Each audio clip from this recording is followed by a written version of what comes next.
I weighted these cradles and clamped them up and let them set up overnight. It's really important that these come out as square as possible, but one of the reasons I spend so much time doing more solid joinery than butt joints is a lot of times when you're putting stuff together, it really helps with making sure everything's nice and square. So the next morning I could take everything out of the clamps. I had some marks left over from the cast iron on the clamps. That will happen if you forget to put something underneath of it. But in general, the two of them looked really good. You get a little bit of a better idea how this sits now with the back piece, the front piece, the two sides, the opening at the top for the actuator. And apologize, I thought I was sanding this in frame. Obviously, I am not.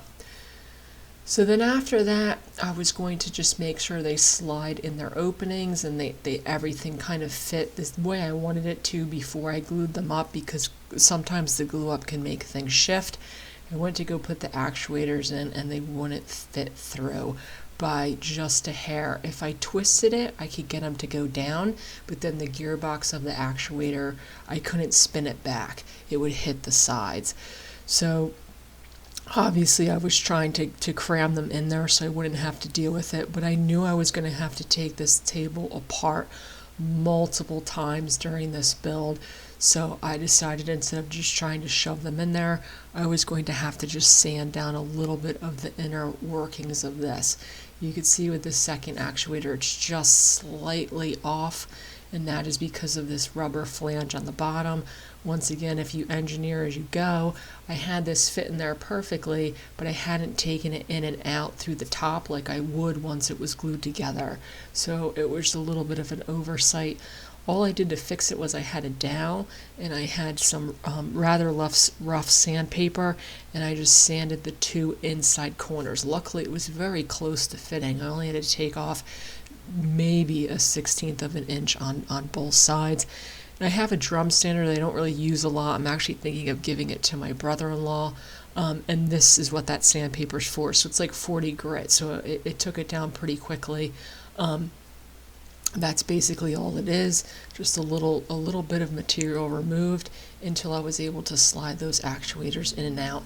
And like I said, it was worth it to get them to fit, because as you continue to watch the video, and especially during the finishing of this, I take this apart so many times, and like I said, I want to be able to take it apart in case the actuators ever die. I can replace them pretty easily. So the way I'm going to make the slide is with some metal. I got 1/8 inch by 3/4, and these are 4-foot pieces of metal. I got them from Lowe's. It's not the cheapest place to get metal, but it's a convenient place to get metal. I'm basically just going to be putting a groove on the inside of the cradle and then a corresponding groove on the inside of my legs, and that's how everything's going to slide up and down. So obviously this one of these has a side that's longer than the other at this point, but with a feather board and pressing it against my fence, even though this doesn't look like a safe cut, it really is.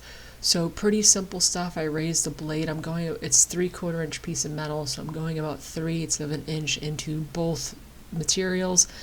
And whenever I take something like this off camera, I'm testing to make sure it's in the right spot. I'm testing to make sure the metal fits. Now the kerf of most saw blades is 1/8 of an inch unless you're getting slimmer saw blades. So in theory I thought that this would fit with just one cut, but the metal was an odd size, which was a little unique for metal. Usually that stuff's pretty accurate. So, and one of the pieces that I got, which I bought on the same day, was a little bit thicker than the other.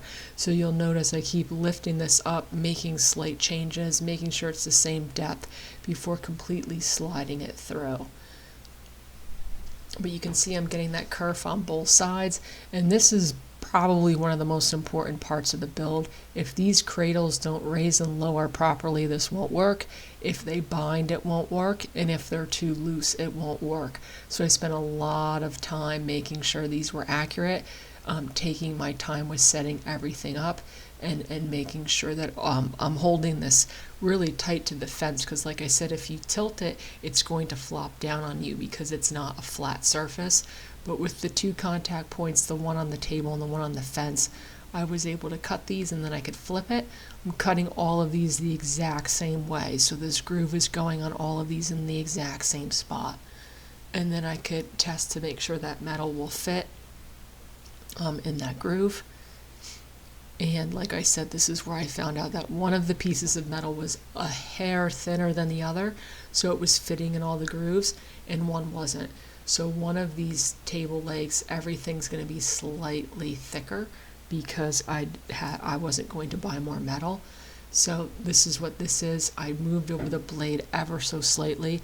I actually hate having to do this because a lot of times you have to take it slow and you have to make sure you don't make too big of a change, because a lot of times that blade wants to kind of naturally flow into the kerf you've already cut. It could be a little difficult to get it to remove very, very small pieces of wood.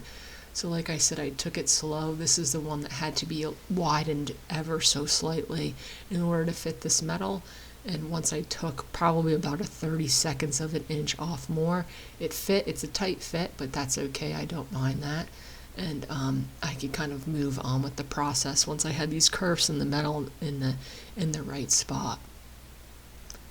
So next is marking them on the legs. You can see I'm using a little piece of tape to kind of hold everything in place, and I'm just transferring where that groove is to the inside of the table leg.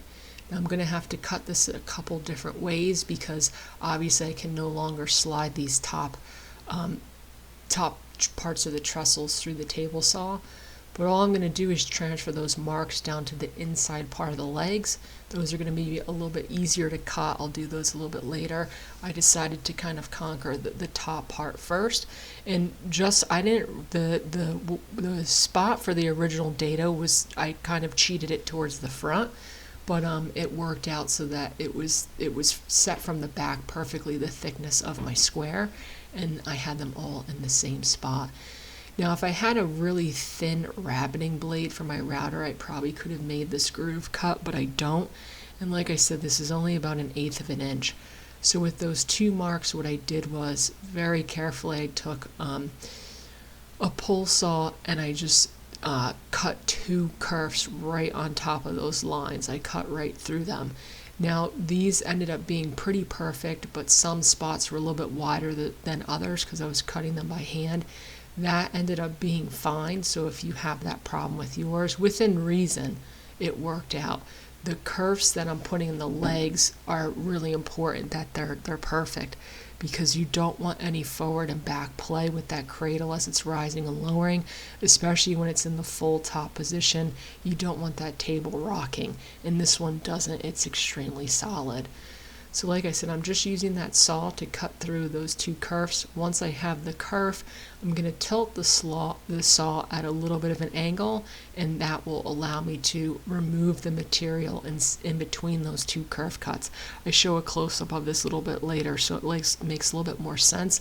I'm also very close to that very thin part of the tenon that I was talking about in one of the previous videos. I've been thinking about, I'm probably going to keep that the same for the plans. I don't want to make any changes to it that I don't realize affect other parts of the process. It is a very thin wall at this point, but as you'll see, it didn't affect the build. Parts of it on one of them chipped off a little bit, but as you'll see if you continue watching this, it doesn't really matter. But I was pretty careful by that thin wall, because I only left 1/8 of an inch shoulder for the tenon. You could take a chisel and kind of remove the scrap that's on the inside, and then I can move on to the other ones. The problem with this was there was not a lot of tools that fit into this because it was so thin. And then I can make sure the metal fits, and when it does, I could flip it over and do the other side. So that's what that looks like. You can see just how close I am to that inside of the tenon and how thin that wall is. But once everything's glued in place, that doesn't really matter. Actually, this little piece that was removed, I removed when I was chiseling out some leftover of the mortise. But you could see there I have the 2 kerf cuts from the saw. I had already cut them. And then all I'm going to do once I have the 2 kerf cuts from the saw is, you can see I have the saw angled, and I could cut down at one angle, and I apologize that this camera is on the table. And once that top little bit of material comes off, I could flip the saw to the other side at a fairly severe angle and remove the rest. So that's how I managed to remove that material from inside that upper apron. But like I said, if I had a very, very thin blade, a rabbiting bit for a router, I could have done it that way. On that one side, you could see towards the bottom, it got a little bit thicker than I would have wanted. The opening was a little bit too much material removed, but like I said, within reason, you don't want this is 1/8 inch. You don't want to end up with a 1/4 inch groove, but if there's a little spot that's off, it's okay, because the main groove that will hold everything in place is going to be these ones in the legs.